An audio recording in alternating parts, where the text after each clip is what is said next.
Good morning sa kitchen. Meron tayong dalawang big breakfast na order. So meron siyang toast bread.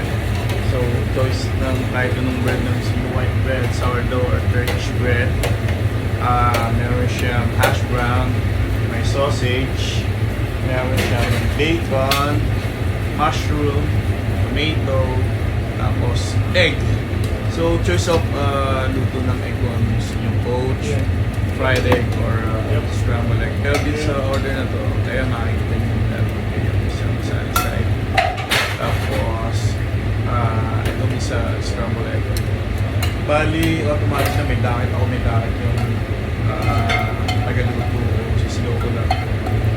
Dito na kailangan mo para mag-date. Tapos, yeah, to-order na.